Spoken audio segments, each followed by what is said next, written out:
South ఇండియాలోని అతి తక్కువ ధరలకి రత్నాలనందించే ఏకైక సంస్థ 6JVR. ఆంధ్రప్రదేశ్ రాజకీయాల్లో విజయసాయిరెడ్డి రాజీనామా లేఖాస్త్రం రాజీనామా బాట పట్టారనేటువంటి అంశం ఇప్పుడు సంచలనంగా మారుతుంది. విజయసాయిరెడ్డి వైఎస్ఆర్సీపీలో ఒక కీలకమైనటువంటి నాయకుడు, అలానే రాజ్యసభకి సంబంధించి రాజ్యసభ పక్ష నేతగా కూడా ఆయన కీలకమైన బాధ్యతలు తీసుకున్నటువంటి పరిస్థితి ఉంది. ఆయన చేసినటువంటి ట్వీట్లోనే చాలా స్పష్టంగా ఆయనకి ఇచ్చినటువంటి కీలక బాధ్యతల్ని వివరించారు. జాతీయ ప్రధాన కార్యదర్శిగా, రాజ్యసభ సభ్యుడిగా 2 సార్లు అవకాశం, అలానే రాష్ట్ర వ్యవహారాల్లో ముఖ్యమైనటువంటి పాత్ర పోషించేటువంటి అవకాశం, వీటన్నిటి గురించి ప్రస్తావించినటువంటి విజయసాయిరెడ్డి సడన్గా రాజీనామా చేశారు. దీంతో వైఎస్ఆర్సీపీ రాజ్యసభలో తన బలాన్ని రాను కోల్పోతున్నటువంటి పరిస్థితి ఏర్పడుతుంది.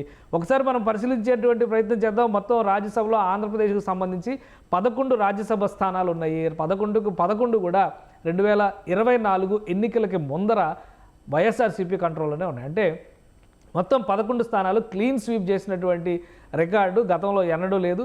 వైఎస్ఆర్సీపీకి మాత్రమే దక్కిందేది. అలానే ఏ పార్టీ కూడా, తెలుగుదేశం పార్టీ 0 రిప్రజెంటేషన్తో ఉన్న సందర్భం కూడా పార్టీ ఆవిర్భావం తర్వాత మళ్ళీ ఈ మధ్య కాలంలోనే జరిగింది. సో ఈ ఎన్నికల ఫలితాలు చావు దెబ్బగా మారినాయి వైఎస్ఆర్సీపీకి సంబంధించి. ఎందుకంటే 164 సీట్లతో ఎన్డీఏ కూటమి అఖండ మెజారిటీతో ఆంధ్రప్రదేశ్లో అసెంబ్లీలో ప్రభుత్వాన్ని ఏర్పాటు చేసింది ఆంధ్రప్రదేశ్ రాష్ట్రంలో.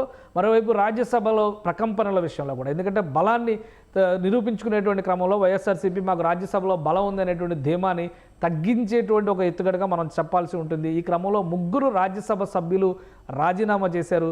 అత్యంత విధేయుడిగా జగన్మోహన్ రెడ్డికి పేరు పడినటువంటి మోపిదేవి వెంకటరమణ రాజీనామా చేశారు. ఆయన స్థానంలో తెలుగుదేశం పార్టీ సానా సతీష్ని రాజ్యసభ ఎంపీగా నియామకం చేసింది.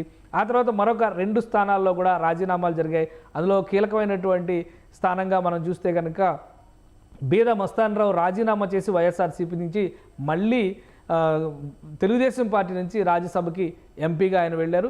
మరొక స్థానం తెలంగాణకు చెందినటువంటి బీసీ నాయకుడు ఆర్ కృష్ణయ్య వైఎస్ఆర్సీపీ నుంచి వెళ్ళినటువంటి వ్యక్తి, ఆయన రాజీనామా చేశారు. అయితే బీజేపీలో చేరి బీజేపీ నాయకుడిగా రాజ్యసభలోకి ఆర్ కృష్ణయ్య అడుగుపెట్టారు. ఇప్పుడు వైఎస్ఆర్సీపీకి సంబంధించి విజయసాయిరెడ్డి రాజీనామా చేయడంతో మరో స్థానం తగ్గింది. అంటే మొత్తం 11 స్థానాల్లో రాజీనామా లేఖను రేపు కనుక విజయసాయిరెడ్డి సమర్పిస్తే 7 స్థానాలకి వైఎస్ఆర్సీపీ పడిపోతుంది. అలానే విజయసాయిరెడ్డి ఖాళీ చేసినటువంటి స్థానాన్ని ఖచ్చితంగా కూటమి నాయకత్వమే గెలుచుకునేటువంటి అవకాశం ఉంది. ఎందుకంటే ఇవన్నీ కూడా రాష్ట్రంలో ఉన్నటువంటి అసెంబ్లీలో ఎమ్మెల్యేల రిప్రజెంటేషన్ను బట్టి కనీసం 24 నుంచి 25 మంది ఎమ్మెల్యేల మద్దతుతో ఒక రాజ్యసభ సభ్యుడిని ఎన్నుకుంటారు. ఆ కోటా ప్రకారం, ఆ కేటగిరీ ప్రకారమే 11 స్థానాలని భర్తీ చేసేటువంటి పరిస్థితి ఉంది. ప్రస్తుతం ఆంధ్రప్రదేశ్లో 175 అసెంబ్లీ నియోజకవర్గాలు ఉన్నాయి. కాబట్టి ఇందులో బలాబలాల ప్రకారంగా చూస్తే ఈ ఖాళీ అయినటువంటి స్థానాన్ని కూటమి నాయకులే గెలుచుకునేటువంటి పరిస్థితి ఉంటుంది. వైఎస్ఆర్సీపీ మరింత డిఫెన్స్లో పడేటువంటి పరిస్థితి ఉంది. అలానే ఒకసారి చూద్దాం, మొత్తంగా ఈ విజయసాయిరెడ్డికి సంబంధించి కానీ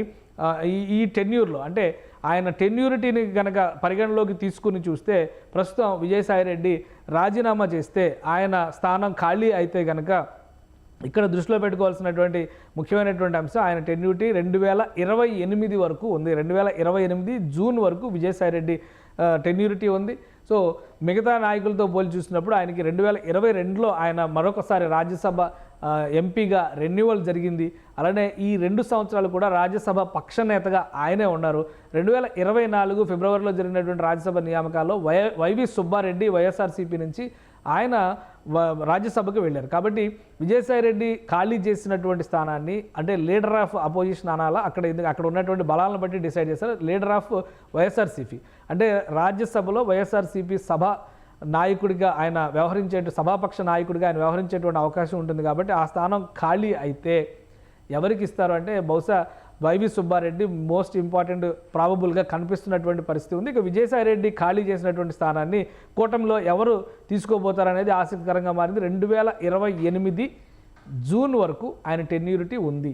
ఒకవేళ కొత్త సభ్యుడు నియామకం జరిగితే కూడా ఈ 3.5 సంవత్సరాలకే నియామకం జరుగుతుంది. కాబట్టి విజయసాయిరెడ్డి తప్పుకుంటే ఈ స్థానాన్ని వైఎస్ఆర్సీపీ గెలుచుకునే అవకాశం ఎట్టి పరిస్థితుల్లో లేదు. 11 మంది మాత్రమే ఎమ్మెల్యేలు ఉన్నారు. కాబట్టి విజయసాయిరెడ్డి ఖాళీ చేసినటువంటి స్థానం కూటమికి వెళ్ళిపోయేటువంటి అవకాశం ఉంది. ఇక కీలకమైనటువంటి నాయకుల జాబితాను చూస్తే ప్రస్తుతం ఉన్నటువంటి 8 మందిలో ఆళ్ల అయోధ్య రామిరెడ్డి ఉన్నారు వైఎస్ఆర్సీపీలో. ఆయన 2026 వరకు ఇంకొక సంవత్సరం మాత్రమే ఆయన టెన్యూర్ ఉంది. అలానే గొల్ల బాబురావుని మాజీ ఎమ్మెల్యే, ఆయన కూడా మాజీ మంత్రి కూడా ఆయన్ని రిక్రూట్ చేశారు. ఈ మధ్య 2024లో ఆయన 2030 వరకు రాజ్యసభ సభ్యుడిగా కొనసాగేటువంటి అవకాశం ఉంది. ఇక పరిమళ నత్వాని వైఎస్ఆర్సీపీ కోటాలో ఎంపీగా 2026 వరకు ఆయన రిప్రజెంట్ చేయబోతున్నారు. ఇప్పటికీ ఆయన 3 సార్లు చేశారు. ఈసారి ఆంధ్రప్రదేశ్ కోటాలో అయ్యారు. గతంలో ఉత్తరప్రదేశ్ నుంచి, గుజరాత్ నుంచి అయినటువంటి అనుభవం ఉంది. ఇక పిల్లి సుభాష్ చంద్రబోస్ ఈయన కూడా చేశారు. 2026లో ఈయన టెన్యూరిటీ కంప్లీట్ అవుతుంది. మరొక సంవత్సరం మాత్రమే ఉంది. ఇక మేడా రఘునాథ్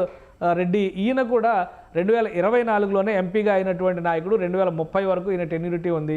సో ఇంకొక వ్యక్తిగా మనం చూస్తే కనుక నిరంజన్ రెడ్డి, ఈయన వైఎస్ఆర్సీపీకి సంబంధించి జగన్మోహన్ రెడ్డికి సంబంధించినటువంటి అడ్వకేట్గా పాపులర్గా ఉన్నటువంటి వ్యక్తి. ఈయన 2028 వరకు విజయసాయి రెడ్డితో పాటు ఈయన టెన్యూరిటీ కూడా కంటిన్యూ అవుతుంది. ఇక విజయసాయి రెడ్డి తర్వాత ఎర్రం వెంకట సుబ్బారెడ్డి, వైవి సుబ్బారెడ్డి 2030 వరకు ఆయన కూడా కొనసాగుతారు. అంటే ఈ టోటల్ లిస్ట్లో మనం గమనిస్తే కనుక వైవి సుబ్బారెడ్డి, మరోవైపు నుంచి గొల్ల బాబురావు, ఇంకో వైపు నుంచి చూస్తే మేడ రఘునాథ్ రెడ్డి, వీళ్ళ ముగ్గురికి సంబంధించి 2030 వరకు టెన్యూరిటీ ఉంది. మిగతా వాళ్ళందరూ కూడా 26, 28లో ముగుస్తున్నటువంటి పరిస్థితి ఉంది. సో ఈ ఈక్వేషన్స్ అంటే 7కు తగ్గిపోబోతున్నటువంటి వైఎస్ఆర్సీపీ రాజ్యసభ సభ్యుల సంఖ్య అక్కడితో ఆగుతుందా, లేదంటే విజయసాయిరెడ్డి రాజీనామా తర్వాత మరికొన్ని పేర్లు కూడా వినిపిస్తున్నాయి. అవి ఆ పేరులో ఉన్నటువంటి వ్యక్తులు కూడా రాజీనామా బాట పడతారా అనేది ఇప్పుడు ఆసక్తికరంగా మారింది. ఎందుకంటే విజయసాయిరెడ్డి జగన్మోహన్ రెడ్డి తరపున పోరాటం చేస్తున్నటువంటి ప్రధాన దళపతిగా అందరూ భావిస్తున్నారు. అలాంటి దళపతి అస్త్ర సన్యాసం చేస్తున్నటువంటి సందర్భంలో ఇంకెంతమంది మిగులుతారనేటువంటి చర్చ జరుగుతుంది. మొత్తం మీద విజయసాయిరెడ్డి రాజీనామా లేఖను రాజ్యసభకి కనుక సమర్పిస్తే, రాజ్యసభ చైర్మన్కి కనుక సమర్పిస్తే ఖచ్చితంగా ఆ స్థానం ఖాళీ అవుతుంది. ఖాళీ అయిన స్థానం కూటమికే చెందేటువంటి అవకాశం ఉంది. క్రమక్రమంగా ఇంకెవరైనా రాజీనామా చేస్తే రాజ్యసభలో వైఎస్ఆర్సీపీ బలం పూర్తిగా తగ్గిపోయేటువంటి సంకేతాలు స్పష్టంగా కనిపిస్తున్నాయి.